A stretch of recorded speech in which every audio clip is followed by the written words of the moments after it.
நாளில் ஆண்டுடைய வார்த்தையை கன்மலையின் மேல் உயர்த்துவார் என்கிற தலைப்பில் ஆண்டுடைய வார்த்தையை தியானிக்கிற சொல்லுங்க. கன்மலையின் மேல் ஆண்டவர் உயர்த்துவார். He will lift me high upon a rock. நம்முடைய ஆண்டவர் கன்மலையின் மேலே நம்மை உயர்த்துகிற ஆண்டவர். என்னன்னா, உயர்த்துவதற்கு சூழ்நிலைகள் இல்லை, உயர்த்தப்படுவதற்கு ஏற்ற சந்தர்ப்ப சூழ்நிலைகள் இல்லை, ஆனால் என் ஆண்டவர் உயர்த்துவார். சங்கீதம் 27வது அதிகாரம் 5வது வசனத்தை வாசிக்கலாம். Book of Psalms chapter 27 verse 5. தீங்கு நாளில் அவர் என்னை தம்முடைய கூடாரத்தில் மறைத்து, என்னை தமது கூடார மறைவிலே ஒளித்து வைத்து, என்னை கன்மலையின் மேல் உயர்த்துவார். For he will hide me in a shelter in the day of trouble. He will conceal me under the cover of his tent. He will lift me high upon a rock. எந்த இடத்துல தீங்கு நாள், இந்த வசனம் ஆரம்பிக்குது பாருங்க. தீங்கு நாளிலே அவர் என்னை தம்முடைய கூடாரத்தில் மறைத்து. இன்றைக்கு நம்மை சுற்றி நடக்கிற சூழ்நிலைகள், உலகத்தில் நடக்கிற அநேக காரியங்கள், எங்க தீங்கு வருகிறது, எப்படி வருதுன்னு தெரியாது. ஒரு சில வாரங்களுக்கு மாதங்களுக்கு முன்பாக யுஎஸ் டேரிஃப் இம்பேக்ட் ஆச்சு. அது பல வகையில் எங்கெங்கேயோ அஃபெக்ட் ஆகுது. தீங்கு நாள்.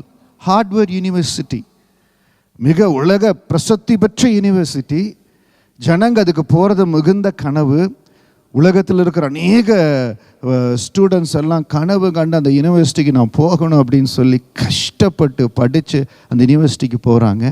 அங்கே வெளி தேசத்துலேருந்து போகிற ஜனங்களுக்கு திடீரென்று ஒரு தீங்கு நாள் வருகிறது. இவ்வளவு நாள், இவ்வளவு வருஷமாக, இவ்வளவு செஞ்சுரிஸில் ஆக எங்கே வேணாலும் சூழ்நிலைகள் எப்படி வேணாலும் மாறலாங்க.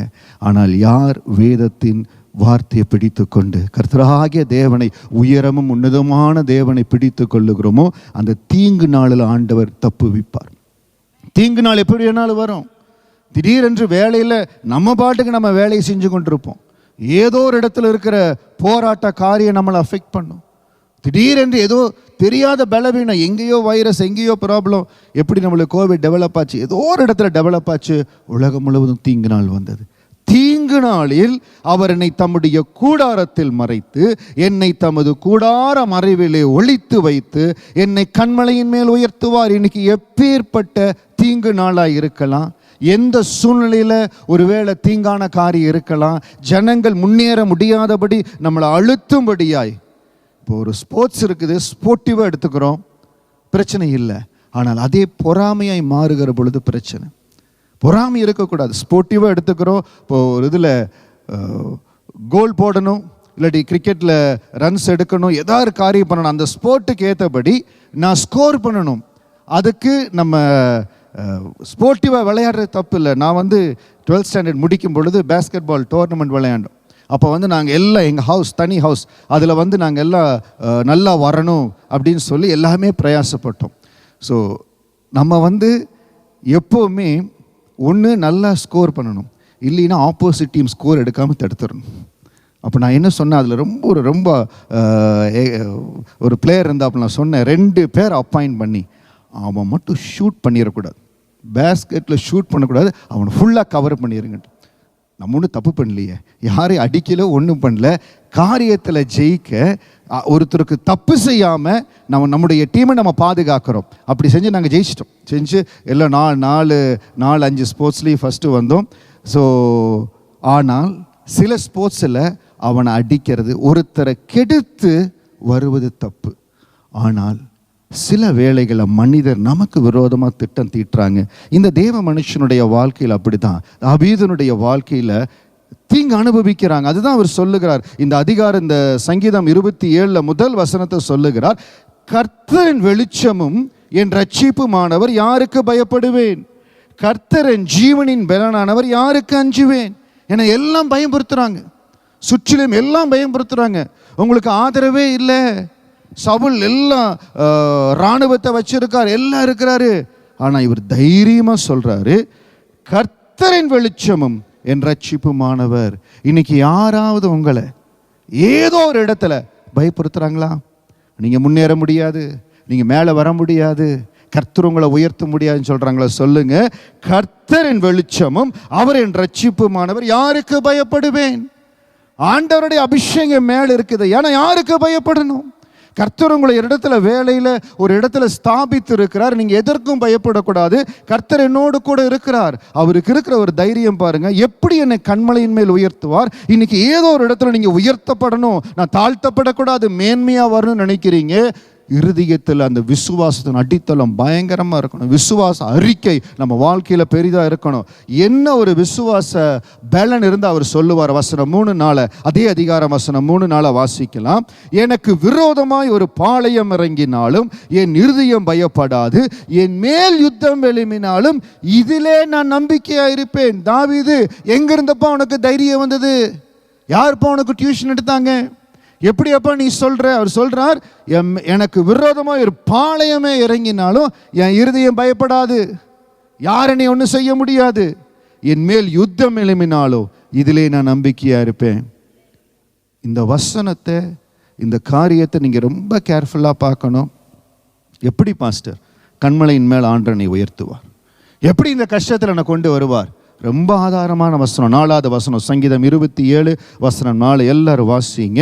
கர்த்தரிடத்தில் ஒன்றை நான் கேட்டேன், அதையே நாடுவேன். நான் கர்த்தருடைய மகிமையை பார்க்கும்படியாகவும் அவருடைய ஆலயத்தில் ஆராய்ச்சி செய்யும்படியாகவும் நான் என் ஜீவனுள்ள நாளெல்லாம் கர்த்தருடைய ஆலயத்தில் தங்கியிருப்பதையே நாடுவேன். Though a mighty army surrounds me, my heart will not be afraid. Even if I am attacked, I will remain confident. நான் தைரியமா இருப்பேன், பயந்து போக மாட்டேன். The one thing I ask of the Lord, the thing I seek most is to live in the house of the Lord all days of my life.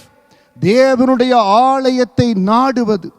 எதற்காக ஆலயத்திற்கு வாங்க?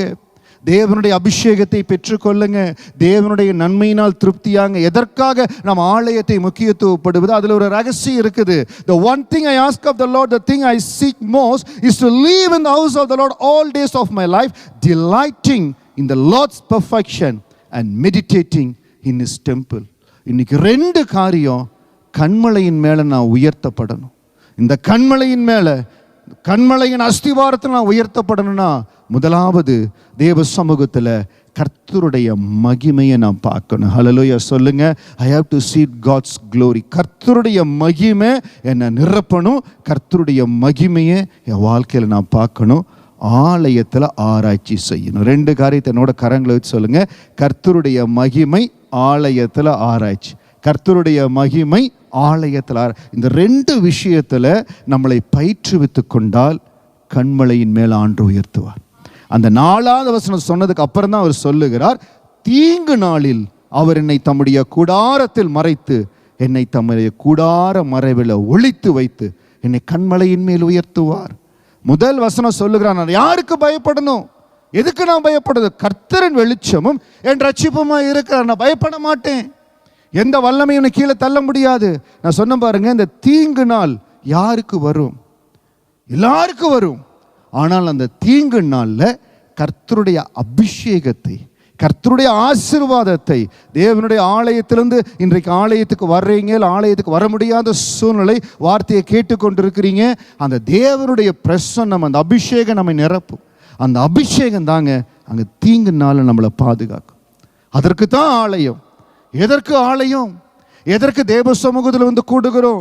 புதன்கிழமை தோறும் மாற்றத்தின் நேர ஜெபத்தில் எதற்காக கூடி ஜெபிக்கிறோம்? அந்த அபிஷேகம் என்னை நிரப்பட்டும், என் அஸ்திபாரம் பலப்படட்டும், இந்த தேவ கிருபையனை நிரப்பட்டும், ஆண்டுடைய பார்வையில் நான் பிரியமா இருக்கட்டும். அந்த பலன் நிரப்ப நிரப்ப அந்த தீங்கு நாள் எல்லாருக்கும் வருகிறது. இப்போ நீங்கள் இருக்கிற இடத்துல தீங்கு நாள் எல்லாத்துக்கும் வரலாம். ஆனால் உங்களை மட்டும் ஆண்டு என்ன செய்வார்? தீங்கு நாளில் அவர் என்னை தம்முடைய கூடாரத்தில் மறைத்து. தீங்கு நாள் வரும், எல்லாத்துக்கும் வரும். ஆனால் என்ன மறைப்பார்? ஏன்னா என் மேலே அந்த அபிஷேகம் இருக்குது. என்னை தமது கூடார மறைவில் ஒளித்து வைத்து என்னை கண்மலையின் மேல் உயர்த்துவார். வலது கருத்து சொல்லுங்க, என்ன ஆண்டவர் உயர்த்துவார்? கண்மலையின் மேலே என் ஆண்டவர் என்னை உயர்த்துவார். தீங்கு நாளில் என்னை மறைத்து பாதுகாத்து கொள்ளுவார். அந்த அபிஷேகம் மேலே இருக்குது. என்ன, ஆலயத்துக்கு வர்றேன், ஒருவேளை இன்னைக்கு ஆலயத்துக்கு வர முடியல, தேவனுடைய வார்த்தையை கேட்டுக்கொண்டிருக்கிறேன், ஏதோ ஒரு உலகத்தில் அந்த அபிஷேகம் உங்களை நிரப்புங்க. அந்த ஆசீர்வாதம் உங்கள் மேலே இருக்கும். நீங்கள் ஆலயத்துக்கு வந்து போவது ஒரு நாள் வெறுமையாக போகாது. தேவனுக்காக எடுக்கிற பிரயாசம் ஒரு நாள் வெறுமையாக போகாது. அந்த தீங்கு நாள் ஒவ்வொருடைய வாழ்க்கையில வேற வேற வரும். மோசையை ஆண்டவர் உருவாக்குற பொழுதே அந்த அபிஷேகத்தை, ஆசீர்வாதத்தை, அந்த தரிசனத்தை மகன் மேல வைத்தார். அந்த தீங்கு நாள் மோசே பிறந்த உடனே உருவாயிருச்சு. அவன் பிறந்த உடனேயே அந்த குறிப்பிட்ட ஆண்டுகள் இருக்கிற பிள்ளைகளை எல்லாரையும் நைல் நதியில் போடுங்க. பிறந்த குழந்தைகள் எல்லா எபிரேய பிள்ளை எல்லாத்தையும் நைல் நதிகளை போடுன்ட்டாங்க. அவனுடைய தீங்கு நாள் அப்போ வந்தது. தானியேலை ஆண்டவர் ஒரு ஆசீர்வாதத்தை வைத்து அந்த மகனை உயர்த்துகிறார். தேவனுடைய அபிஷேகம் மேலே இருக்குது, தூக்கி சிங்கத்தின் கெபியில போடுங்கிறாங்க. இன்னைக்கு நல்லா இருக்கிறேன் பாஸ்டர், அதான் நல்லா பாருங்க, எல்லாமே நல்லா போயிட்டு இருந்தது, திடீர் என்று திருப்பம். எல்லாம் நல்லா வந்துட்டு இருந்தது, நல்லா பேசிட்டு இருந்தாங்க, நல்லா பண்ணிட்டு இருந்தாங்க, மாறிடுச்சு. ஏன் தெரியுங்களா? தானியேலுக்கு எல்லாம் நல்லா போயிட்டு இருந்தது. தரியு ராஜா பார்க்குறாரு, இருக்கக்கூடிய பிரதானிகளில் தானியேல் மிக ஆசீர்வாதமாக இருக்கா. ஏன்னா அவனுக்குள்ள தேவனுடைய ஞானம். நீங்கள் ஒரு இடத்துல இருக்கிறீங்க, கர்த்தர் உங்களை உயர்த்துகிறார், கர்த்தருடைய அபிஷேகம் மேலே இருக்குது. தீங்கு நாள் வரும், ஆனால் ஆண்டவர் என்ன செய்வார்? உங்களை பாதுகாத்து கொள்வார். தானியேலை அந்த தீங்கு நாள் ஆண்டவர் பாதுகாத்தாரா இல்லையா? பாதுகாத்தார். யோசேப்பின் மேலே தரிசனத்தை வைத்து அந்த வெளிப்பாட்டை கொடுத்தார். யோசேப்பு நினைச்சா, நான் என் தம்பி கிட்ட தானே சொல்கிறேன், என் பெற்றோர் இடத்துல தானே சொல்கிறேன், அவங்களே இதை ஏற்றுக்கொள்ளலை. சில வேளைகள் ஆண்டவர் உங்களுக்கு வெளிப்படுத்துகிற சில காரியங்களை யாரிடத்துல எப்போ எந்த நேரத்தில் சொல்லணுமோ அப்போ சொல்லுங்க. இல்லாவிட்டால் அதே நம்மளுக்கு தீங்காய் மாறிவிடும். அவர்களை நம்பி சொல்லுகிறோம், அவர்களை நம்பி அது தீங்காய் மாறிவிடும். இந்தியாவில் இருக்கும் பொழுது ஆண்டருக்குள் எங்களை நடத்தின ஒரு தேவ மனிதர், அவர் தான் எங்களுக்கு ஜெபித்து ஆண்டருக்குள்ள 99 நடத்தினார். அப்போது ஆண்டவர் நடத்தி ஒரு சில மாதங்களில் ஆண்டர் இடைப்பட ஆரம்பித்தார். அதை அவரிடத்துல சொன்ன பொழுது தேவ மனிதர்கள் சந்தோஷப்பட்டிருக்கணும். இவ்வளவு சீக்கிரமாக ஆண்டவர் உங்களோட இடைப்படுறாரா? ஒரு மாதிரி அவருக்கு கஷ்டமாயிருச்சு. ஆனால் அவர்களெல்லாம் ஒரு காலத்தில் கடந்து போயிட்டாங்க. ஒரு சில நேரங்கள் ஆண்டவர் வைத்திருந்தார், மற்ற நேரங்கள் எடுத்துட்டார். இன்னும் வருகிற நாட்களில் நிறைய இடத்துல, அது என் ஃப்ரெண்டு சொன்னதான் ஞாபகம் வரும். என்னுடைய 12th ஸ்டாண்டர்ட் முடிக்கும்போது, நீ நல்லவனார் ஆனால் ரொம்ப நல்லவனாக இருக்காதுன்னு சொன்னான். அடிக்கடி நான் நினச்சிக்குவேன். அடிக்கடி துரோகத்தில் காரியத்தில் கடந்து போகும்போது அவன் +2 சொன்னதை நினச்சிக்குவேன், நீ நல்லவனார் ஆனால் ரொம்ப நல்லவனாக இருக்காது. அதுபோல் நீங்கள் பேசுகிற இடத்துல, சொல்லுகிற இடத்துல ஆண்டவர் விசேஷமாக ஆண்டவர் உங்களுக்கு வெளிப்படுத்துகிற காரியத்தில் யார் இடத்துல பகிர்ந்து கொள்கிறேன்னு பாருங்கள். ஈவன் தோ ஊழியக்காராக இருந்தாலோ ஆண்டவரை நேசித்து உங்களை நேசிக்கிற, உங்கள் மேலே பிரியமாக இருக்கிற ஊழியக்காரா மனம் திறந்து பேசு. அதற்கு பிறகு I made it very clear, யார் இடத்துல என்ன சொல்லணும், எந்த டைமுக்கு சொல்லணும், அதை பார்த்து கொண்டேன். இப்போது அநேக தேவ பிள்ளைகள் இருக்கிறீங்க, ஆண்டவர் உங்களை நடத்துகிற காரியத்தை கடந்த நாட்களில் மாற்றத்தின் நேரத்தில் ஒரு சில வாரங்களுக்கு முன்பாக வந்த பொழுது ஆலயத்தில் ஒரு தேவ பிள்ளைக்கு அருமையான ஒரு பாடல் ஆண்டவர் கொடுத்தார். மாற்றத்தின் நேரத்தில் அதை என்னோடு பகிர்ந்து கொண்டாங்க. நானும் ஆண்டவர் என்னோடு என்ன பகிர்ந்து கொண்டார் மாற்றத்தின் நேரத்தில் அவங்களோடு பகிர்ந்து கொண்டேன். அந்த கல்ச்சரை பில்ட் பண்ண விரும்புகிறேன். ஏன்னா எதுவாக இருந்தாலும் தேவ மனிதத்தில் ஃப்ரீயாக பேசணும். அதே போல் நம்ம நேசிக்கிற ரெகபோத்தின் பிள்ளைகள் ஏன் இருதயத்தில் இருக்கிறது அவங்களுக்கு தெரியணும். அப்படி இருக்கிற பொழுது தீங்கு அணுகாது. ஆனால் மற்றவர்களிடத்தில் நம்ம பழகிறோம், ஆண்டவரை அறியாத ஜனங்களோடு பழகிறோம், இல்லை வேறு விதமான ஆவியோடு இருக்கிறாங்க, பார்த்து பேசுங்க, தீங்கு நாள் வந்துடும். அந்த தீங்கு நாள் வருகிற பொழுது ஆண்டவர் என்ன செய்வார்? நம்மளை மறைத்து கொள்ளுவார். எலியா வல்லமையாய் பயன்படுத்தப்பட்டார். திடீரென்று அந்த பாகால் தீர்க்கதரிசிகள் எல்லாம் கொன்று கடந்து போறார். எசபேலுடைய ஒரு வார்த்தை, திடீரென்று தீங்கு நாள் வந்தது, ஆண்டவர் மறைத்து கொண்டார். இன்றைக்கு எந்த இடத்துல ஒரு கலக்கம், ஒரு வேதனை, ஆண்டவரே நீங்கள் சொல்கிற அந்த ஒரு விதமான சோதனை தீங்கு நாளுக்குள்ளே இல்லை, அந்த அனுபவத்துக்குள்ளே கடந்து போகிறேன்னு நீங்கள் நினச்சிங்கன்னா சொல்லுங்கள், என்னை ஆண்டவர் அந்த தீங்கு நாள்லேருந்து வெளியில் கொண்டு வருவார். ஹல்லேலூயா. சங்கீதம் 27:5, தீங்கு நாளில் அவர் என்னை தம்முடைய கூடாரத்தில் மறைத்து என்னை தமது கூடார மறைவிலே ஒளித்து வைத்து என்னை கன்மலையின் மேல் உயர்த்துவார், என்னை உயர்த்துவார். எந்த இடத்துல யோசேப்புக்கு தீங்கு நாள் வந்தது, தாவீதுக்கு தீங்கு நாள் வந்தது, தானியேலுக்கு தீங்கு நாள் வந்தது, ஆனால் எல்லா இடத்துலையும் என் ஆண்டவர் அவங்களை மறைத்து வைத்தார், கண்மலையின் மேலே உயர்த்தினார். என்னையும் ஆண்டவர் உயர்த்துவார். சொல்லுங்க அல்லேலூயா. என்னையும் ஆண்டவர் உயர்த்துவார். அவர் சொல்லுகிறார், நான் நம்பிக்கையாக இருக்கிற எனக்கு விரோதமாய் ஒரு பாளையம் இறங்கினாலோ என் இருதயம் பயப்படாது, என் மேல் யுத்தம் எழும்பினாலோ இதிலே நான் நம்பிக்கையா இருப்பேன். தாவீது, எதுல நீ நம்பிக்கையா இருக்கிற? 2 காரியம். கர்த்தருடைய மகிமை, தேவனுடைய ஆலயத்தில் ஆராய்ச்சி. சொல்லுங்க, கர்த்தருடைய மகிமை, தேவனுடைய ஆலயத்தில் ஆராய்ச்சி.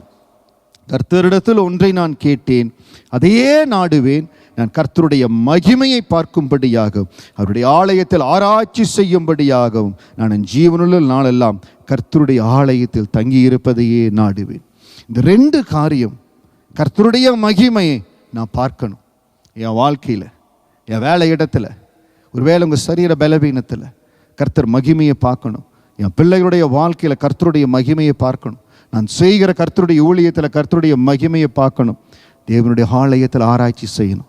கர்த்தருடைய மகிமை, ஆலயத்தில் ஆராய்ச்சி. இந்த 2 காரியத்தை நான் கூர்ந்து பார்க்க போகிறோம். அதில் தேவன் நமக்குள்ள கிரியை செய்வார். அந்த கிரியை நம்ம வாழ்க்கையில் நடந்துச்சுன்னா கண்மலையின் மேல் உயர்த்துகிற அனுபவத்தில் ஆண்டவர் கொண்டு போவாருங்க. ஆமீன். சங்கீதம் 62 வசனம் 7, Psalm 62 verse 7, என் ரட்சிப்பும் என் மகிமையும் தேவனிடத்தில் இருக்கிறது. எல்லாம் வாசிப்போமா? சங்கீதம் 62 வசனம் 7, என் ரட்சிப்பும் என் மகிமையும் தேவனிடத்தில் இருக்கிறது, பெலனான என் கண்மலையும் என் அடைக்கலமும் தேவனுக்குள் இருக்கிறது. என் விடுதலை, என் மகிமை யாரிடத்தில் இருக்கிறது? தேவனிடத்தில் இருக்கிறது. அந்த தேவனை துதிக்கும்படியாய் வருகிற, கருவறையில் என்னை காப்பாத்தினீங்களே, என்னை உயர்த்தினீங்களே, எல்லா நாமத்துக்கும் மேலான நாமம், தேவனை துதிக்கிறோம், ஆராதிக்கிறோம். தேவனிடத்தில் இருக்கிற மகிமை நம்ம மேலே கடந்து வருது. இன்னைக்கு வந்திருக்கிற நீங்கள் தேவ மகிமையினால் நிரப்பப்பட்டு கொண்டு இருக்கிறீங்க. ஹல்லேலூயா. ஆராதனை ஒரு மகிமை நிரப்புகிறது. தேவனுடைய வார்த்தை கடந்து வரும்போது ஒரு மகிமை நிரப்புகிறது. என் ரட்சிப்பும் என் மகிமையும் தேவனிடத்தில் இருக்கிறது. அந்த மகிமை நம்மை நிரப்புகிற பொழுது தான். சில வேளைகளில் ரொம்ப வெறுமையாக இருக்கிறேன். யாரெல்லாம் அந்த வெறுமை, அந்த கஷ்டம், கைவிடப்பட்ட சூழ்நிலை, அந்த நேரத்தில் ஜெபிக்கிற பொழுது அந்த கர்த்தருடைய மகிமை, எத்தனை பேர் அதை எக்ஸ்பீரியன்ஸ் பண்ணியிருக்கிறீங்க? கேட்டால் நிறைய பேர் சொல்லுவீங்க. அந்த வெறுமையின் அனுபவத்தெல்லாம் போகிற பொழுது அப்பா சமூகத்தில் ஜெபித்தேன், அந்த மகிமையான மேகம் என்னை நிரப்பினது, அந்த மகிமையின் அபிஷேகம் நிரப்பின பலப்படுத்தினார். அந்த மகிமை தாங்க எல்லாவற்றிலும் நம்மளை தூக்கி நிறுத்தும். ஏசாயா 60வது அதிகாரம் வசனம் 19, 20 இருக்கிறபடி ஆண்டவர் இன்றைக்கு அந்த மகிமையாக நமக்கு இருக்கிறார். Book of Isaiah chapter 60 verse 19 and 20, இனி சூரியன் உனக்கு பகலிலே வெளிச்சமாயிராமலும் சந்திரன் தன் வெளிச்சத்தால் உனக்கு பிரகாசியாமலும் கர்த்தர் உனக்கு நித்திய வெளிச்சமும் உன் தேவனே உனக்கு மகிமையுமாய் இருப்பார். உன் சூரியன் இனி அஸ்தமிப்பதில்லை, உன் சந்திரன் மறைவதில்லை, கர்த்தரே உனக்கு நித்திய வெளிச்சமாய் இருப்பார். உன் துக்க நாட்கள் முடிந்து போகும். கரங்களை தட்டி சொல்லுங்க, ஏசப்பா, எல்லா துக்க நாட்கள் முடிந்து போகிறது. நீங்க எனக்கு நித்திய வெளிச்சமா இருக்கிறீங்க, நீங்க எனக்கு மகிமையா இருக்கிறீங்க ஆண்டவர், நீங்க எனக்கு மகிமையா இருக்கிறீங்க ஆண்டவரே. ஏசாயா 60, 19, 20 படி நீங்க என் மகிமையா இருக்கிறீங்க. இந்த ஆலயத்தில் இந்த வார்த்தை கடந்து வந்து கொண்டிருக்கிற பொழுதே உங்க மகிமையினை நிரப்புவதற்காக ஸ்தோத்திரம். எந்த இடத்துல ஒரு பிடி மாவு, ஒரு கலசம் எண்ணெய் இருக்குது, அந்த இடத்துல தேவனுடைய மகிமை நிரப்புகிறது. விருத்தி 3 வருஷம் விருத்தி வருகிறது. இன்னைக்கு எந்த இடத்துல விருத்தி பெருகணுமோ, எந்த இடத்துல வளர்ச்சி வரணுமோ, எந்த இடத்துல கர்த்தர் ஜெயித்து கொடுக்கணுமோ, உங்க மகிமை என்னை நிரப்புறதுக்காய் ஸ்தோத்திரம்னு சொல்லுங்க. இந்த வார்த்தை கடந்து வரும் பொழுதே சொல்லுங்க, ஆண்டவரே உங்க மகிமையை நிரப்பதற்காய் ஸ்தோத்திரம், உங்க பலனை நிரப்பதற்காய் ஸ்தோத்திரம். உங்க மகிமையின் அபிஷேகம் நிரப்ப எந்த இடம் குறைஞ்சு போகும்னு நினைச்சனோ அந்த குறைவில கர்த்தர் நிறைவே கொடுத்தீர். ஆண்டவரே, கர்த்தர் உனக்கு நித்திய வெளிச்சமும் உன் தேவனே உனக்கு மகிமையுமா இருப்பார். இனி சூரியன் உனக்கு பகலிலே வெளிச்சமாயிராமலும் நேச்சுரல் உனக்கு வர்ற ஹெல்ப்பு, நார்மலா வருகிற ஹெல்ப்பு, நார்மலா வளர்கிற வறட்சி அல்ல. என் தேவன் நித்திய வெளிச்சமும் மகிமையுமா இருக்கிறார். என் தேவன் மகிமையா இருக்கிறார். அந்த மகிமையானவர் எனக்குள் இருக்கிறார். எப்போ அந்த காரியம் நமக்கு தெரியுதோ, அந்த மகிமையானவர் எனக்குள் இருக்கிறார், பெரிய காரியங்கள் செய்வார்னு சொல்றீங்களோ, அப்போ உங்க நாவிலிருந்து அறிக்கை எழும்பும். மகிமையான ஆண்டவர் எனக்குள் இருக்கிறார், என்னை மகிமைப்படுத்துகிற தேவன் எனக்குள் இருக்கிறார், நித்திய வெளிச்சமா எனக்குள் இருக்கிறார். அந்த தைரியம் இருந்தனால தான் தாவீது சொல்லுகிறார் சங்கீதம் 27:1, கர்த்தரின் வெளிச்சமும் என் ரட்சிப்புமானவர், யாருக்கு பயப்படுவேன்? கர்த்தரின் ஜீவனின் பலனானவர், யாருக்கு அஞ்சுவேன்? இந்த தேசத்துல நம்மளுக்கு அரசியல் பாதிப்புகள் மற்ற காரியங்கள் இல்லை. இப்போ ஒரு வேளை ஊரில் இருக்கிறோம், ஏதோ ஒரு காரியம் வருது, ஏதோ ஒரு அரசியல் இன்ஃப்ளூயன்ஸ் வருது. நீங்கள் என்ன சொல்லுவீங்க? யாராவது வரும் பொழுது, எனக்கு யாரை தெரியுமா, உங்களுக்கு தெரியுமா எனக்கு யார் சப்போர்ட் இருக்காங்கன்னு? உங்களுக்கு ஸ்டேட் சப்போர்ட்டா சென்ட்ரல் சப்போர்ட்டா எங்கே இருக்குது அப்படின்னு சொல்லுவோம்.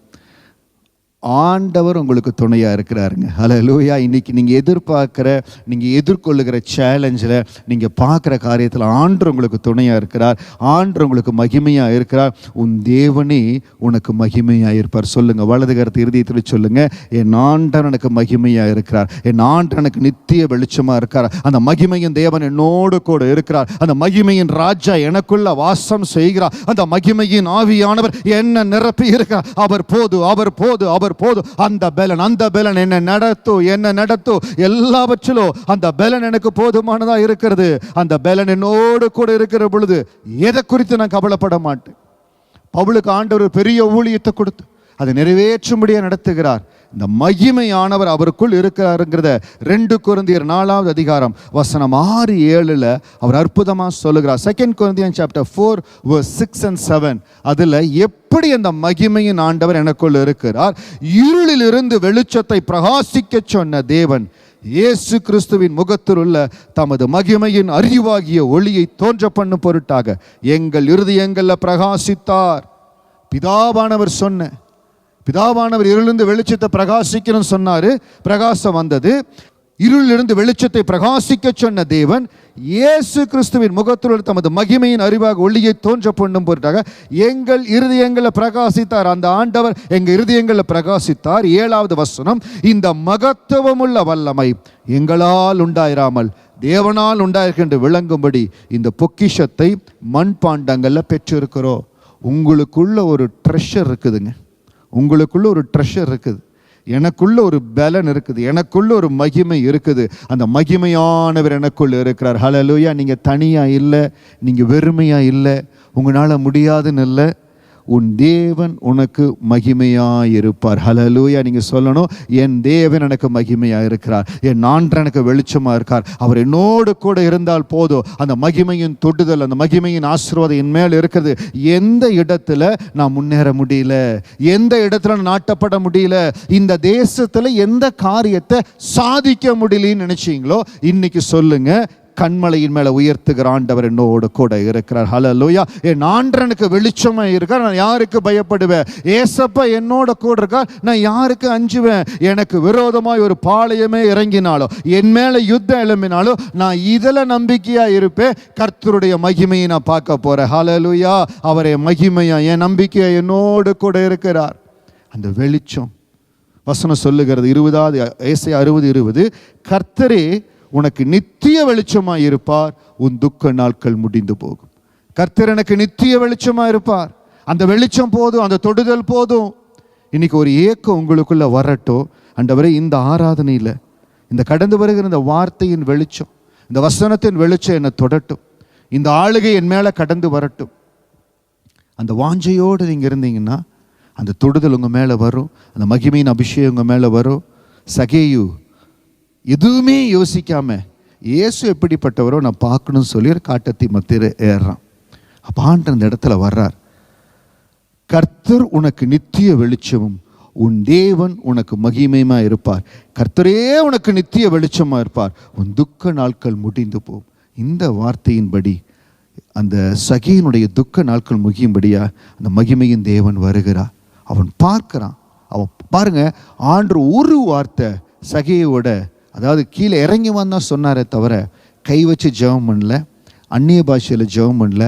அந்த மகிமை அவனை தொற்றுச்சு. அந்த மகிமை அவனுக்குள்ள கிரியை செய்ய ஆரம்பிச்சிருச்சு.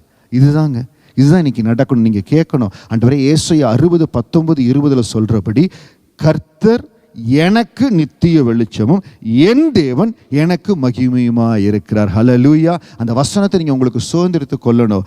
என் தேவன் கர்த்தர் எனக்கு நித்திய வெளிச்சமும் என் தேவன் எனக்கு மகிமையுமா இருக்கிறார், என் துக்க நாட்கள் முடிந்து போச்சு. அது சொல்ல சொல்ல என்னாகும், அந்த மகிமையின் தொடுதல் உங்களுக்குள்ள வரும். லூக்கா 19வது அதிகாரம் வசனம் 5-9 வரை. Look chapter 19 verse 5-9. இயேசு அந்த இடத்தில் வந்த பொழுது அண்ணாந்து பார்த்து அவனை கண்டு ஆண்டு சொன்னதுதான், சகேவே நீ சீக்கிரமா இறங்கி வா, இன்றைக்கு நான் உன் வீட்டிலே தங்க வேண்டும் என்று. அவ்வளோதான், வேற ஒன்றுமே சொல்லலை. கீழே வாப்பா, உன் வீட்டில் நான் தங்கணும். வசனம் 6-7 அவன் சீக்கிரம் கீழே ஒடியாடுறான். பக்கத்தில் இருக்கிறவங்களாம் கேட்குறாங்க, பாவியின் இடத்துல தங்கும்படியாக போகிறாருன்னு சொல்லி அடுத்த வசனத்தை கேட்குறாங்க. 8வது வசனம் பாருங்க, சகேயு நின்று கர்த்தரை நோக்கி.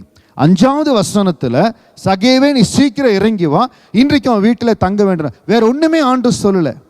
அந்த ஆண்டவர் அந்த இடத்துல வந்த உடனேயே அந்த மகிமை, அந்த பிரசன்னம் அவரோட கூட வந்துருச்சு. அந்த மகிமை தொட தொட அந்த மனிதனுடைய வாழ்க்கையில் மாற்றங்கள் நடந்ததுங்க. ஏன் கேட்குறீங்களா? ஒரு எதிர்பார்ப்போடு இயேசு எப்படிப்பட்டவர்னு பார்க்கும்படி அந்த இடத்துல வந்தான்.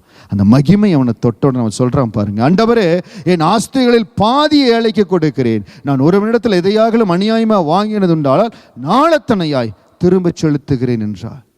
தாவீது சங்கீதம் 27:4 சொன்ன கர்த்தருடைய மகிமையை பார்க்கும்படியாகும், அவருடைய ஆலயத்தில் ஆராய்ச்சி செய்யும்படியாகும், அதையே நான் நாடுகிறேன்.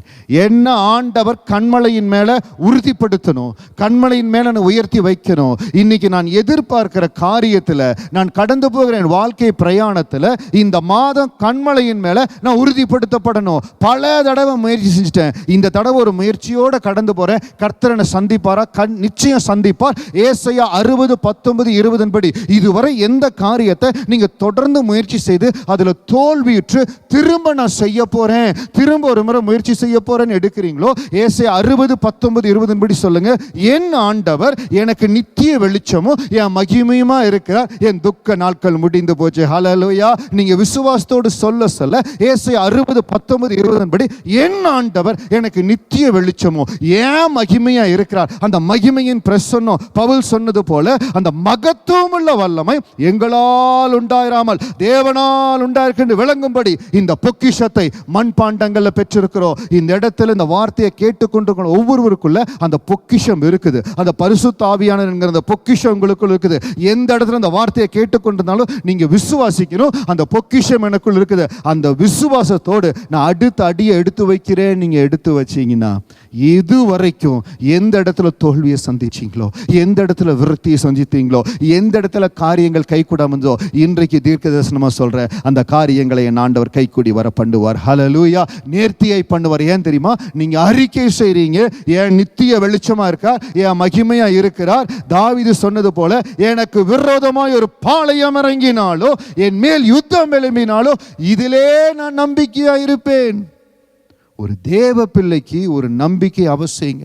இப்போ உங்களை கேட்குறான்னு வச்சுக்கங்க, எப்படிங்க நீங்கள் நம்புறீங்க, எப்படிங்க சொல்கிறீங்க இது நடக்குன்னு? கர்த்தருடைய மகிமையை பார்க்கும்படியாக இன்னைக்கு ஆலயத்துக்கு போனேன். ஏசாயா 60:19-20 ஆண்டவர் எனக்கு கொடுத்தார். அவரை மகிமையாக இருக்கிறார், எனக்கு போதுமானவராக இருக்கிறார், உனக்கு நித்திய வெளிச்சமாக இருப்பேன், உன் துக்க நாட்கள் முடிஞ்சு போச்சு எனக்கு வாக்கு கொடுத்துருக்கார். ஏசாயா 60:20 நான் பிடிச்சு கொள்கிறேன். அது அப்போ எனக்கு கொடுத்த வாக்கு, எனக்கு நித்திய வெளிச்சமாக்கா, என் துக்க நாட்கள் முடிந்து போச்சு. அது சொல்ல சொல்ல காரியங்கள் மாறும். 9வது வசனம் பாருங்க, இயேசு சொல்லுகிறார், லூக்கா 19:9, இயேசு அவனை நோக்கி, இன்றைக்கு இந்த வீட்டுக்கு ரட்சிப்பு வந்தது, இவனும் ஆபிரகாமுக்கு குமாரனாக்கானே. இதே வசனத்தையும் சங்கீதம் 62:7 கம்பேர் பண்ணி பாருங்க. என் ரட்சிப்பும் என் மகிமையும் தேவனிடத்தில் இருக்கிறது, பலனான என் கண்மலையும் என் அடைக்கலமும் தேவனுக்குள் இருக்கிறது.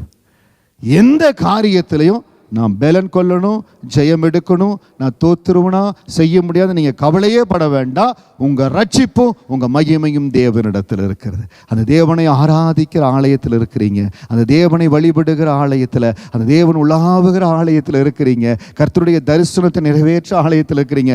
இது உங்களுக்குள் தானாய் கடந்து வரும். ஹல்லேலூயா. உங்களை பிரவேசிக்கும், உங்களை தொடு. அதுதான் ஆலயத்தினுடைய மேன்மை. அதுதான் தாவீது சொல்லுகிறார், எனக்கு விரோதமா என்ன காரியம் நடத்தினாலும் நான் கவலைப்பட மாட்டேன். எனக்கு விரோதமா ஒரு பாளையமே இறங்கட்டுமே, என் மேல யுத்தமே வரட்டுமே, இதுல நான் நம்பிக்கையா இருப்பேன். ஏன்னா கர்த்தருடைய மகிமையை நான் பார்த்துட்டேன். இன்னைக்கு அந்த மகிமை உங்களை சந்தித்து கொண்டிருக்கிறது. ஹல்லேலூயா. அந்த மகிமை உங்களை சந்தித்து கொண்டிருக்குது. அதில் நான் இன்னும் பெருகணும், என்ன செய்யணும் நீங்கள் சொல்லணும். ஏசாயா 60:19-20 படி நீங்கள் என் மகிமையாக இருப்பதற்காக ஸ்தோத்திரம். நீங்கள் செய்ய வேண்டியது ரொம்ப சிம்பிள், என்னோட கூட சொல்லுங்கள். ஏசாயா 60:19-20 படி நீங்கள் என் மகிமையாக இருப்பதற்காக ஸ்தோத்திரம் சொல்லுங்களேன். நீங்கள் என் நித்திய வெளிச்சமாக இருப்பதற்காக ஸ்தோத்திரம், என் துக்க நாட்கள் எல்லாம் மறைஞ்சு போனதுக்காக ஸ்தோத்திரம். ஆண்டவரே, என் ரட்சிப்பு மகிமையும் உங்களிடத்தில் இருக்குது, நீங்கள் என்னை நிரப்புவதற்காக கொடுத்ததற்காய் ஸ்தோத்திரம். இதுதான் கர்த்தருடைய மகிமையை பார்க்கும்படியான பெரிதான கிருபை. அடுத்தது, தேவனுடைய ஆலயத்தில் ஆராய்ச்சி செய்யும்படியா. தேவனுடைய ஆலயத்தில் ஆராய்ச்சி. ஓரளவுக்கு யாரெல்லாம் கெமிஸ்ட்ரி லேபுக்கெல்லாம் போயிருக்கீங்களோ நம்ம ஆராய்ச்சி செஞ்ச அந்த அனுபவம் இருக்கும். ஆலயத்தில் ஆராய்ச்சி, அதனால் ஆலயத்தில் ஆராய்ச்சி. இந்த ஆலயத்தில், தேவன் உலாவுகிற இந்த ஆலயத்தில் உங்களுடைய தேவையை சந்திக்கும்படியா, உங்கள் வாழ்க்கையினுடைய எதிர்கால திட்டத்தை நிறைவேற்றும்படியா, உங்கள் மேலே கர்த்தர் வைத்த தரிசனம் வெளிப்படும்படியா எல்லாவற்றையும் இந்த ஸ்டோர் ஹவுஸில் ஆண்டவர் வைத்திருக்கிறார். ஆமென். இந்த ஸ்டோர் ஹவுஸில் ஆண்டவர் வைத்திருக்கிறார். எங்கே பாஸ்டர் பின்னால் வச்சிருக்கிறார்? பின்னால் இல்லை, இந்த ஆலயத்தில் மகிமையினால் ஆண்டவர் நிரப்பி வச்சிருக்கிறார். அதை எடுக்க ஆராய்ச்சி செய்யணும். அன்னாள் ஆராய்ச்சி செய்தாள். எனக்கு ஒரு பிள்ளையை பெற்றெடுக்கணும், நான் என்ன செய்ய? அவள் ஆலயத்தில் ஆராய்ச்சி செய்தால் ஆண்டவரை எதிர்பார்க்காத ஒரு பொருத்தனையை செலுத்தி பிள்ளையை பெற்றுக்கொண்டாள். எசேக்கியா ஆலயத்துக்கு போகிறான். அந்த இடத்துல போய் ஆராய்ச்சி செய்யும்படியாய் தனக்கு எதிராய் வந்திருக்கிற எதிராளினுடைய அந்த கடிதத்தை, நிருபத்தை எடுத்து வாசிக்கிறான். ஆண்டவர் இந்த இடத்திலிருந்து ஒரே ஒரு தேவதூதனை அனுப்புகிறார். 180,000 பேரை சங்கரித்து ஜெயத்தை ஆண்டவர் கொடுக்கிறார். ஆண்டருடைய ஆலயத்தை மேன்மைப்படுத்தணும், தேவ ஜனங்களுக்கு உதவியா இருக்கணும். நெகேமியா அலங்கத்தை கட்டுகிறார். அலங்கத்தை கட்டி எல்லாம் முடித்து தேவனுடைய ஆலயத்தின் ஒழுங்குகளை சரி செய்கிறார். அதை சரி செய்து முடித்து விட்டு தேவனுக்குரிய சேவையை செய்து விட்டு, இந்த சேவையின் நிமித்தம் என்னை நினைச்சருளுங்க ஆண்டவரேன்னு சொல்லி கேட்கிறார். நினைத்தருளுங்க ஆண்டவரே. அது பெரிய கிருபைங்க. இப்போ ஆலயத்தில் ஃபார் எக்ஸாம்பிள் நம்ம ஏதோ ஒரு ஊழியத்தை செய்கிறோன்னு வச்சுக்கோங்க. கிளீனிங் மினிஸ்ட்ரி பண்ணுறோம், இல்லாவிட்டால் குவாங்வாஷு மினிஸ்ட்ரி பண்ணுறோம், அவுட்ரீச் மினிஸ்ட்ரி வரும் நாட்களில் நீங்கள் இணைஞ்சு செய்ய போகிறீங்க. ஏதோ ஒரு ஊழியத்தை செய்கிறீங்க. அந்த ஊழியத்தை கமிட்டடாக செய்கிறீங்க. என்ன நடந்தாலும் இந்த ஊழியத்துக்கு நான் கமிட்டடாக இருப்பேன். ஒரு நேரம் வருகிறது, ஆண்டவரே நான் உமக்காக செஞ்ச, யார்கிட்ட நீங்கள் சொல்ல வேண்டியதில்லை, ஆண்டவரிடத்துல டைரக்டாக உமக்காக நான் செய்த இந்த காரியத்தை நினைத்தருளி எனக்கு இந்த கிருபையை கொடுங்கன்னு கேட்டிங்கன்னா இந்த ஆலயத்தில் இருக்கிற நன்மை புறப்படும். அதுதான் ஆலயத்தில் ஆராய்ச்சி. அதான் ஆலயத்தில் ஆராய்ச்சி. சங்கீதம் 27 ஒரு பெரிய தேவ ரகசியம் அடங்கி இருக்குது. எனக்கு எதிராக எப்பேர் பாளையமே இறங்கட்டுமே, அந்த தைரியம் எப்போ உங்களுக்குள்ள வரும்னா அந்த மகிமை உங்களை நிரப்பும். அந்த மகிமையின் அபிஷேகம் உங்களை நிரப்பும். அந்த பரிசுத்தாவியான பல, அதுதான் அங்கே பலன் கொள்றது. That is the spiritual strength. The more and more you get strengthened in the spirit, you will not be afraid about anything. எந்த காரியத்தை கொடுத்தோ நீங்க பயப்பட மாட்டீங்க, தைரியமா கடந்து போவீங்க. கடந்த ஒரு சில மாதங்களுக்கு முன்பாக சில காரியங்களை தேவ பிள்ளைகள் ஊழியத்துக்காய் கலந்து ஆலோசித்து ஒரு சில முடிவுகளை கொடுத்து அதை தேவ சமூகத்தில் வைத்து ஜெபித்து ஆண்டவருடைய வார்த்தைக்காய் காத்திருந்த ஆண்டவரோடு சில காரியங்கள் இடைப்பட்டு தேவ சமூகத்தில் கேட்டு ஆண்டவர் சொன்ன காரியத்தை கேட்ட பொழுது, இந்த ஊழியத்தை நடத்துகிறது நான், ரெகபோத் ஊழியத்தை இந்த தேசத்தில் ஸ்தாபித்தது நான், அதை கேட்ட பொழுது I had a new strength and moving forward. அவர் செய்வார் அந்த பலத்தை பெற்றுக்கொண்ட உங்களுக்கு அந்த அனுபவத்தை ஆண்டவர் கொடுப்பார். எப்போ தெரியுங்களா? நீங்கள் பிராக்டிஸ் பண்ணணும். நான் எனக்கு எதிராக ஒரு பாளையம், இந்த வசனத்தின்படி இன்று இந்த நாளின் வார்த்தையின்படி நீங்கள் கொஞ்சம் உங்களை பழக்கப்படுத்தி அன்று தாவீதை போல, நான் எப்பவுமே நம்ம தாவீது, தானியேல், யோசேப்பு எல்லாத்தையும் வாசிக்கிறது நல்லது. ஆனால் அவங்க அனுபவம் எனக்கு வேணும் ஆண்டவரே. நான் அதை போல உங்களை ருசிக்கணும். பவுல் உங்களை ருசித்தது போல நான் ருசிக்கணும். பேதுரு உங்களை இடத்துல கேட்டது போல நான் கேட்கணும். Expect that. அதை கேளுங்க. நம்ம வருடத்துக்கு வருடம் அந்த ஆவிக்குரிய நிலையில முன்னேறிக்கொண்டே இருக்கணும். சபைக்கு வருகிறோம், செய்தியை கேட்கிறோம், போறோம், அதே நிலையில் இருக்கக்கூடாது. எனக்கு எதிராக ஒரு பாளையம் இறங்கினாலும், whatever may be the challenge, whatever may be the struggle I'm undergoing, I will not fear, because he is my, எனக்கு நித்திய வெளிச்சமா இருக்கிறார். He is my everlasting light. என்னோடு கூட இருக்கிறார். என்னோடு இருக்கிறவர் பெரியவர். ஏசாயா 60:19-20 படி என்னோடு ஆண்டவர் பேசுகிறார். நான் உனக்கு மகிமையா இருக்கிறேன், நான் உனக்கு நித்தியமா வெளிச்சுக்கிறேன், உன் துக்க நாட்கள் முடிந்து போகும். இந்த வார்த்தையை கேட்டுட்டு திரும்ப நீங்க போய் நான் துக்கத்தில் இருக்கிற அழுகையில் இருக்கிறேன்னா ஆண்டுடைய வார்த்தையை நம்ம பிராக்டிஸ் பண்றதுலன்னு அர்த்தம்.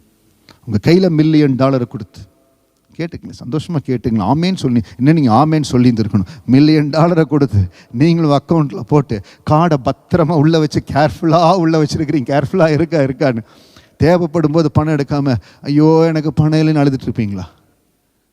சொல்லுங்கள். $1 மில்லியன் எவ்வளோ ஒரு சந்தோஷம் பாருங்கள். சரி, ஒரு $10 மில்லியன் வச்சுக்கோங்களேன். பாஸ்டர் கேளுங்க, அப்படி கொடுக்குறாருன்னு வச்சுக்கலீங்க, என்ன சொல்லுவீங்க? நான் எது கஷ்டப்படுறேன், எனக்கு தான் ஆண்டவர் பணம். அதே போல தான் ஆண்டவர் இன்னைக்கு உங்களுக்கு வாக்கு கொடுக்கிறார். நான் இந்த வசனத்தை உங்களுக்காக பயன்படுத்தி கொள்ளுங்க. என் ஆண்டவர் எனக்கு நித்திய வெளிச்சமும் எனக்கு மகிமையுமாக இருக்கிறார். என் துக்க நாட்கள் முடிந்து போச்சு. அதை ஸ்டோர் பண்ணுங்க, உங்கள் மைண்டில் ஸ்டோர் பண்ணுங்க. என்னோட கூட இருக்கிறீங்க, என்னை விட மாட்டீங்க ஆண்டவர். ஆலயத்தில் ஆராய்ச்சி, அன்னாள் ஆராய்ச்சி செய்தாள், எசேக்கியா ஆராய்ச்சி செய்தான், நெகேமியா ஆராய்ச்சி செய்தான். சங்கீதம் 36:7-9, தேவனே உம்முடைய கிருபை எவ்வளவு அருமையானது, அதனால் மனுபுத்திரர் உமது செட்டைகளின் நிழலிலே வந்தடைகிறார்கள். உங்கள் கிருபை எவ்வளவு பெரிது ஆண்டவரே. உமது ஆலயத்தில் உள்ள சம்பூரணத்தினால் திருப்தி அடைவார்கள். உமது பேரின்ப நதியினால் அவர்கள் தாகத்தை தீர்க்கிற ஆலயத்தில் உள்ள சம்பூரணத்தினால் திருப்தி அடைவார்கள். ஸோ தேவனுடைய ஆலயத்தில் எல்லாம் நிறைவாக இருக்கிறது. தேவனுடைய ஆலயத்தில் எல்லாவற்றையும் நிறைவாக ஆண்டவர் வைத்திருக்கார். நாட்கள் வருகிற பொழுது ஆண்டவர் நமக்கென்று ஆலயத்தை கொடுக்கிற பொழுது ஆலயத்தில் எந்த நேரத்திலும் ஜனங்கள் செபிக்கும்படியா, தேவ சமூகத்தில் செபிக்கும்படியா அதற்குண்டான வாசலை ஆண்டவர் துரிதமாக நம்மளுக்கு திறந்து கொடுப்பார். ஆமேன். அப்படி செய்கிற பொழுது நம்ம எப்பொழுது வேண்டுமானாலும் ஜெபிப்போம். இப்போ வர முடியாதா பாஸ்டர், ஜெபிக்க முடியாதா? வீட்டில் இருந்து நீங்கள் ஜெபிக்கலாம். ஆலயத்தை சம்பூர்ணத்தினால் நிரப்பி இருக்கிறீங்க. அந்த சம்பூர்ண நிரப்பட்ட ஆண்டவரே, ஜீவ ஊற்று உம்மிடத்தில் இருக்கிறது, உம்முடைய வெளிச்சத்திலே வெளிச்சம் காண்க. சங்கீதம் 36:7-9 இருக்கிற வசனங்கள் நம்மளுக்கு ஆதாரணமாய் எப்படி ஆலயத்தை ஆண்டவர் சம்பூர்ணத்தினால் நிரப்பியிருக்கார், எப்படி நான் பெற்றுக்கொள்ள. குறிப்பாக 8வது வசனம், ஆலயத்தில் உள்ள சம்பூர்ணத்தினால் திருப்தி அடைவார்கள். எல்லாம் இந்த இடத்துல இருக்குதுங்க. உங்களுக்கு தேவையான எல்லாம் இந்த ஸ்டோர் ஹவுஸில் இருக்குது. இந்த இடத்துல ஜெபிக்க பரலோகத்தின் வாசலை ஆண்டவர் திறப்பார். வேலையில் இருக்கிற அற்புதம், குடும்பத்தின் காரியங்கள் அற்புதம், தொழில் அற்புதம், எல்லாவற்றிலும் ஆண்டவர் சம்பூர்ணத்தை வைத்திருக்கார். சங்கீதம் 65:4, Psalm 65:4, உம்முடைய பிரகாரங்களில் வாசமாய் இருக்கும்படி நீர் தெரிந்து கொண்டு சேர்த்து கொள்ளுகிறவன் பாக்கியவான். உம்முடைய பரிசுத்த ஆலயமாகிய உமது வீட்டின் நன்மையால் திருப்தி ஆவோம். திரும்ப சொல்லுங்க, உம்முடைய பரிசுத்த ஆலயமாகிய உமது வீட்டின் நன்மையால் திருப்தி ஆவோம். இந்த வீட்டினுடைய நன்மையினால் நம்ம திருப்தி அடைய முடியும். பொருளாதாரத்தில், குடும்ப ஆசீர்வாதத்தில், வேலை இடத்துல, எல்லாவற்றிலும் இந்த வீட்டின் ஆசீர்வாதம் நம்மை சேரும். ஆலயத்தில் ஆராய்ச்சி செய்யும்படியாய் உங்களை அர்ப்பணிங்களே. உங்களுக்கு தேவையான உங்கள் வாழ்க்கையில் இந்த வருஷத்தில் இல்லை வருகிற அடுத்த வருஷத்தில் தேவையான நன்மையை ஆண்டவர் இந்த ஆலயத்தில் வைத்திருக்கார். நான் ஆராய்ச்சி செய்ய நான் அர்ப்பணிப்பேன்டவரை. ரொம்ப சிம்பிள். என்ன செய்யணும்னா, தேவ சமூகத்தில் இப்போ மற்ற நாளில் ஜெபிக்கும்படியாக வர்றீங்க. ஒரு சிலர் புதன்கிழமையில் மாற்றத்தின் நேரம் ஜெபத்துக்கு கடந்து வரோம். அதில் இன்னும் கொஞ்சம் ஆழமாய் கடந்து போய் அவரை ஆராய்ச்சி செய்யும்படியாய், அவருடைய அபிஷேக நதியில் நிரம்பும்படியாக, இந்த பலத்தை பெற்றுக்கொள்ளும்படியாக நம்மை அர்ப்பணிக்கிறோம். எந்த நேரத்தில் ஆலயத்தில் வந்தாலும் நான் ஆராய்ச்சி செய்யும்படியாய் வருவேன். நாங்கள் வீட்டில் ஜெபிக்கும் பொழுதும் ஆண்டவரே ஆலயத்தின் நன்மையினால் நான் திருப்தி ஆகணும். சங்கீதம் 65:4 உம்முடைய பரிசுத்த ஆலயமாகிய உங்கள் வீட்டின் நன்மையால் திருப்தி ஆவோன்னு சொல்லியிருக்க அந்த வார்த்தையின்படி ஏன் குடும்பத்தில் இருக்கிற இந்த நன்மை, இந்த தேவை சந்திக்க நான் திருப்தி அடைவேன் ஆண்டவரே. சுவாமி, சங்கீதம் 36:8 ஆலயத்தில் உள்ள சம்பூரத்தினால் திருப்தி அடைவார்கள் சொல்லியிருக்கிறீங்களே, எனக்கு தேவையானது ஆலயத்தில் வச்சிருக்கிறீங்க. அந்த நன்மையை நான் பெற்றுக்கொள்வதற்காக ஸ்தோத்திரம். நான் திருப்தி அடைவேன் ஆண்டவரே. அன்னாளை போல உங்கள் ஆலயத்தில் நான் ஜெபிப்பேன் ஆண்டவரே. வீட்டிலேருந்தே நான் ஜெபிப்பேன். அப்பா, எனக்கு அந்த கிருபை இறங்கணும், கர்த்தரை ஆசீர்வதிக்கணும். எசேக்கியா ஜெபித்ததை போல நான் ஜெபிப்பேன். இந்த ஆலயத்திலேருந்து எனக்கு நன்மை கடந்து வரும். நெகேமியா 13:14 வசனம், அதில் பாருங்க, ஆலயத்தை எல்லாம் கட்டி முடித்து, அந்த அலங்கத்தை கட்டி முடித்து அவன் திரும்ப தன்னுடைய நாட்டுக்கு போயிட்டு திரும்ப வந்து ஆலயத்தின் காரியங்களை சரி செய்கிறான். நெகேமியா 13:14, என் தேவனே, நான் என் தேவனுடைய ஆலயத்துக்காகவும் அதன் முறைமைகளுக்காகவும் செய்த நற்கைகளை குலைத்து போடாமல் இந்த காரியத்திலே என்னை நினைத்தருளும். ஆண்டுடைய ஆலயத்துக்காக நான் செய்கிற இந்த காரியத்தை, என் ஆலயத்திற்கு அதன் முறைமைகளுக்காக செய்த காரியங்களை என்னை நினைத்தருள் ஆண்டவரேன்னு சொல்லி ஜெபிக்கிறது. ஏன்னா அந்த கர்த்தருடைய ஆலயத்தின் நன்மையினால நம்ம திருப்தி அடைவோம்.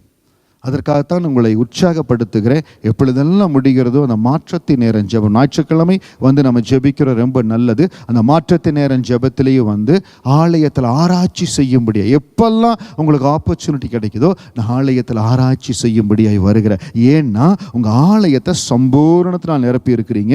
உங்கள் பேரின்ப நதியினால் அவர்கள் தாகத்தை தீர்க்கிறீர். ஆண்டவரே, என் வாழ்க்கையில் இருக்கக்கூடிய இந்த வறட்சி, இந்த வாழ்க்கையில் இருக்கக்கூடிய தேவை, இந்த வாழ்க்கையில் இருக்கக்கூடிய எனக்கு தேவையான நன்மையை கர்த்தர் கொடுக்கிறதுக்காய் ஸ்தோத்திரம். அந்த சம்பூர்ணம் நிறைந்திருக்கிறதுக்காய் ஸ்தோத்திரம். அந்த இரக்கம் எனக்கு கடந்து வரதுக்காய் ஸ்தோத்திரம் சொல்லி ஆலயத்தில் ஆராய்ச்சி செய்யும்படியா உங்களை அர்ப்பணிங்க.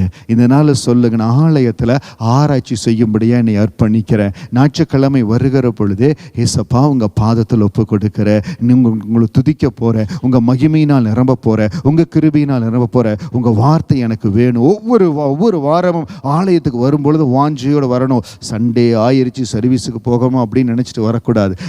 ஒரு எதிர்பார்ப்போடு வரணும். ஆண்டவரை ஏற்றுக்கொண்டு ஆலயத்தில் ஆவிக்குரிய திருச்சபையை நான் கலந்து 1 வாரம் 2 வாரம் அந்த ஆராதனை முடிந்த உடனேயே அடுத்த ஞாயிறு எப்போ வழுது இருக்கும். ஏன்னா அப்போ ஆவியானவருடைய தொடுதல், அந்த அபிஷேகம், அந்த பிரசனம் தெரியாது. ஆனால் ஏதோ ஒரு டிஃப்ரெண்ட் அனுபவம், அந்த வர்ஷிப்பில் ஒரு different experience, super natural experience அடுத்த வாரம் எப்போன்னு வாஞ்சியாக இருக்கும். நீங்கள் அப்படி வாஞ்சியாக இருக்கணும். ஆலயத்தில் ஆராய்ச்சி செய்யும்படியா அடுத்த வாரம் நீங்கள் வரும்பொழுது வரணும். ஆண்டவரே, இந்த வாரம் எங்களுக்கு இந்த மாதம் 1 நாளாகமம் 11:9 படி சேனைகளுடைய கர்த்தராகிய ஆண்டவர் எங்களோடு கூட இருக்கிறேன், வர வர விருத்தி அடைகிறேன்னு சொல்கிறீங்க. நான் விருத்தி அடைகிறேன் ஆண்டவரை. கடந்த வாரம் ஏசாயா 60:19-20 படி நித்திய வெளிச்சமாக இருப்பேன், உங்களுக்கு மகிமையாக இருப்பேன், துக்க நாட்கள் முடிஞ்சு போகணும்னு சொன்னீங்களே, ஸ்தோத்திரம். கண்மலையின் மேல் அதை சொல்லிக்கொண்டே ஆராய்ச்சி செய்யும்படியாய் வருகிறேன். என்னோடு கூட இருங்கன்னு ஒரு வாஞ்சையோடு நீங்கள் வருகிற பொழுது கர்த்தருடைய மகிமை பெரிதாய் உங்களை நிரப்பும். ஆமென். நம்ம அப்படியே எழுந்திருந்த தேவ சமூகத்தில் நம்ம அர்ப்பணிக்கலாம். ஆண்டவருடைய மேலான கிருபையும் தயவும் நம்மை நிரப்பட்டும். தேங்க்யூ லார்டு, உமக்கு நன்றி. தேங்க்யூ லார்டு, உமக்கு நன்றி. தேங்க்யூ ஜீசஸ், உங்களுக்கு நன்றி. கர்த்தரின் வெளிச்சமும் என் ரட்சிப்புமானவர், யாருக்கு பயப்படுவேன்? கர்த்தரின் ஜீவனின் பலனானவர், யாருக்கு அஞ்சுவேன்? நான் யாருக்கு அஞ்சுவேன்டவர்? யாருக்கு பயப்படுவேன்? யாருக்கு நான் பயப்பட மாட்டேன்டவர்? எனக்கு விரோதமாய் ஒரு பாளையம் இறங்கினாலும் என் இருதயம் பயப்படாது. என் மேல் யுத்தம் எழும்பினாலும் இதிலே நான் நம்பிக்கையாக இருப்பேன். என்ன யுத்தம், என்ன போராட்டம், என்ன பெரிய சேலஞ்சுனாலும் தைரியமாக இருங்க. 2 காரியம், கர்த்தருடைய மகிமையை நான் பார்க்கும்படியாகவும் தேவனுடைய ஆலயத்தில் ஆராய்ச்சி செய்யும்படியாகவும் உம்மை நாடுகிற ஆண்டவரே, ஹல்லேலூயா. உமக்கு நன்றி செலுத்து, நன்றி செலுத்து, நன்றி செலுத்து, நன்றி செலுத்துகிறோம், நன்றி செலுத்துகிறோம். அப்பா இடத்துல அப்படியே பேசுங்க, அன்றோடு பேசுங்க. உங்களுக்கு நன்றி, உங்களுக்கு நன்றி, உங்களுக்கு நன்றி, உங்களுக்கு நன்றி. ஏசப்பா, உங்களை நன்றியோடு ஸ்தோத்தரிக்கிறோம். இன்றைக்கு எந்த இடத்துல தீங்கு நாளின் அனுபவத்தில் இருந்தாலும், ஏன் எனக்கு திடீரென்று திருப்ப வந்தது, ஏன் இந்த தீங்கு நாள் வந்தது, இந்த தீங்கு நாளில் ஆண்டவன் எப்படி பொறுப்பெடுக்க போறார்? இந்த நாளில் கடந்து வந்த வார்த்தையின்படி அவர் தம்முடைய கூடாரத்தில் உங்களை மறைத்து, தம்முடைய கூடார மறைவில் ஒளித்து வைத்து கண்மலையின் மேல் உயர்த்துவார். நீங்க பார்க்க போறீங்க, இந்த தீங்கு நாள்ல ஆண்டவரை அறியாமல் இருக்கிறவங்களுக்கும் ஆண்டவரை பற்றி கொண்டிருக்கிறவங்களுக்கும் ஆண்டு காண்பிக்கிற வித்தியாசத்தை பார்க்க போறீங்க.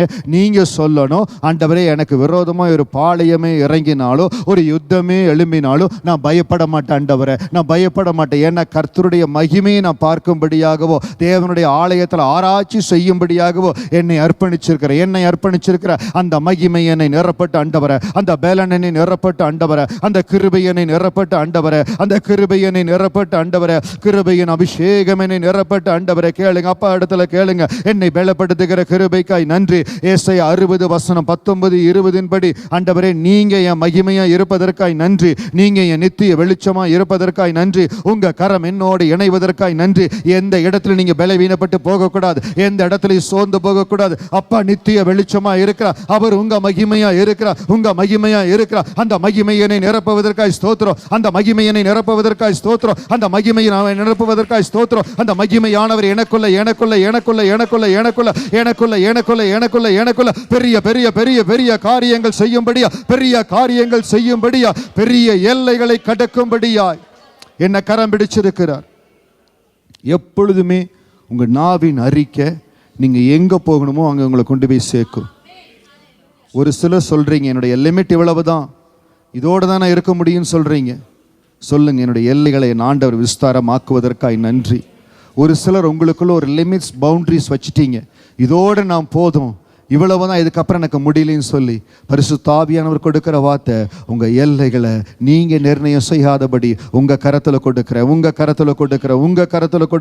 கர்த்தர் கர்த்தர் கர்த்தர் கர்த்தர் என்ன நடத்துங்க ஆண்டவரே. உங்க பலனை நிரப்பட்ட ஆண்டவரே, உங்க மகிமையை நிரப்பட்ட ஆண்டவரே. சங்கீதம் 62:7 வசனத்தின்படி, என் ரட்சிப்பின் மகிமையும் தேவனிடத்தில் இருக்கிறது, என் ரட்சிப்பின் மகிமையும் தேவனிடத்தில் இருக்கிறது. சொல்லுங்க, என் ரட்சிப்பு என் மகிமையும் தேவனிடத்தில் இருக்கிறது. அவரிடத்தில் இருக்கிற அந்த விடுதலை மகிமை என்னை தொடு, என்ன தொடு, அந்த மகிமை என்னை தொடு, அந்த மகிமை என்னை தொடு. நீங்க சொல்ல சொல்ல சொல்ல சொல்ல இப்பொழுதே அந்த மகிமை எங்களை தொடு, இப்பொழுதே அந்த விடுதலின் அபிஷேகம் எங்களை தொடு. சகையை தொட்ட வல்லமை, சகையை தொட்ட வல்லமை. ஹல்லேலூயா. அந்த மனிதனுடைய வாழ்க்கையில எல்லாவற்றையும் ஒரே நாளில் ஒரே என்கவுண்டர் மாத்திருச்சு.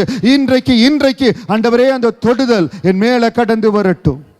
எப்பேற்பட்ட தேவையா இருந்தாலும், எப்பேற்பட்ட காரியமா இருந்தாலும், இந்த நாளின் வசனத்தின்படி என் ஆண்டவனுக்கு நித்திய வெளிச்சமா இருக்கிறீங்க, என் மகிமையா இருக்கிறீங்க, என்னோட கூட இருக்கிறீங்க, என்னை அற்புதமாக நடத்துவீங்க.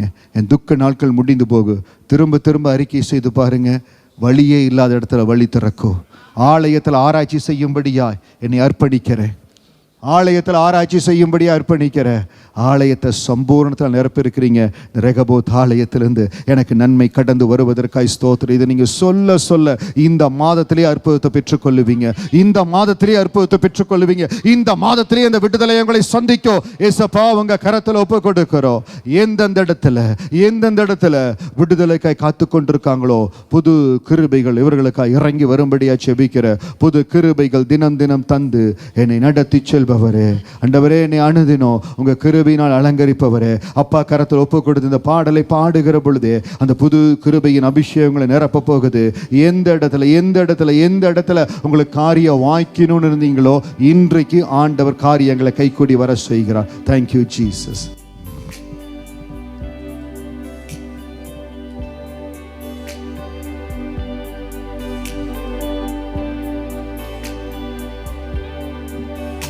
புது கிருபைகள் தினம் தினம் தந்து என்னை நடத்தி செல்பவரே, அனுதினமும் உம் கரம் நீட்டி என்னை ஆசீர்வதிப்பவரே.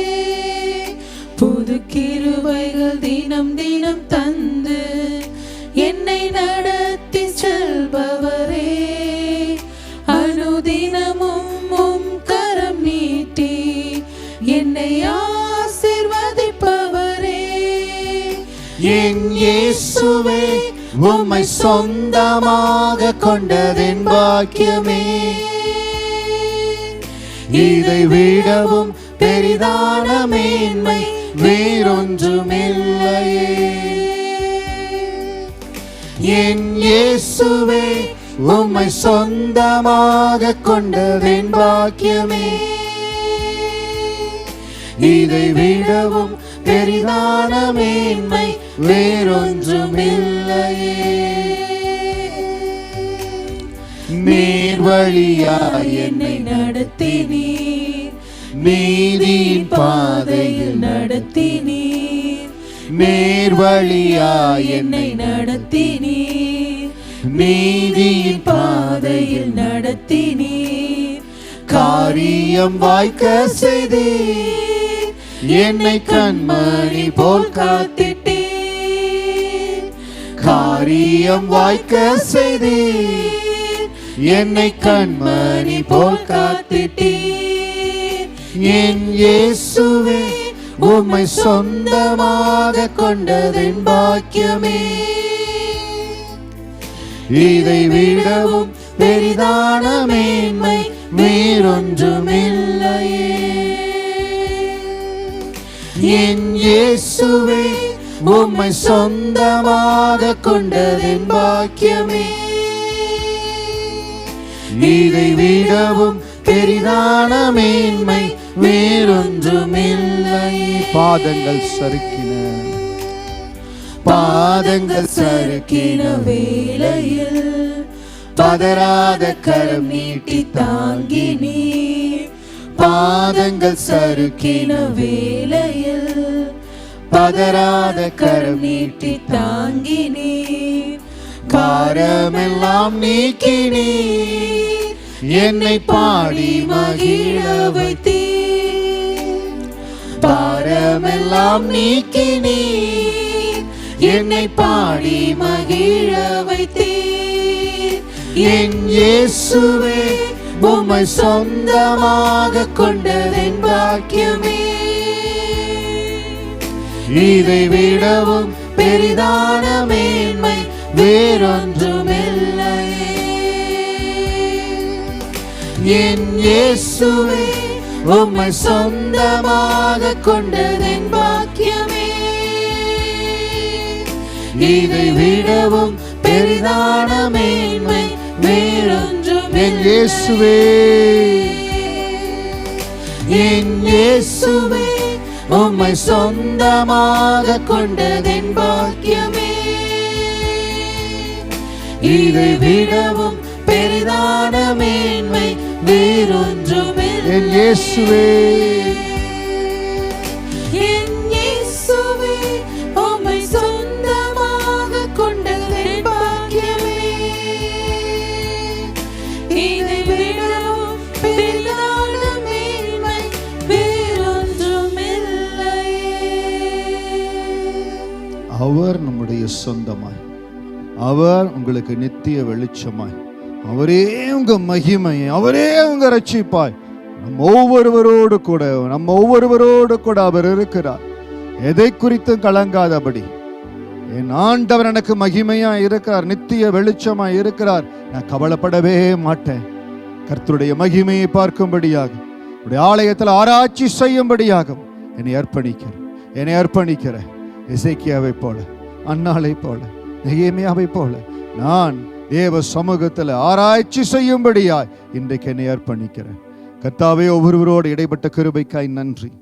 தேவ அபிஷேகம், தேவனுடைய விடுதலை எந்த இடத்துல கண்மலையின் மேலே இவங்க உறுதிப்படுத்தப்படணுமோ இவங்களை உறுதிப்படுத்துங்க. தேவக்கரம் இவர்களோடு இருக்கட்டும். என்ன தீங்குனால வந்தாலும் இவர்களை அணுகுவதில்லை. இந்த வார்த்தையை கேட்கிற ஒவ்வொருவரும் எந்த தீங்கு நாளின் அனுபவங்கள் கடந்து வருவதில்லை. கர்த்தருடைய பலன் ஆளுகை இவர்கள் மேலே இருக்கட்டும். வல்லமை ஒப்பு கொடுக்கிறேன். இயேசுவின் நாமத்தில் ஜெபிக்கிறோம் நல்ல பிதாவே, ஆமேன், ஆமேன், ஆமேன். லைவ்ல எங்களோடு கலந்து கொண்ட ஒவ்வொருவரையும் இயேசுவின் நாமத்தினால வாழ்த்துகிறோம். கர்த்தர் உங்களை ஆசீர்வதிப்பார்.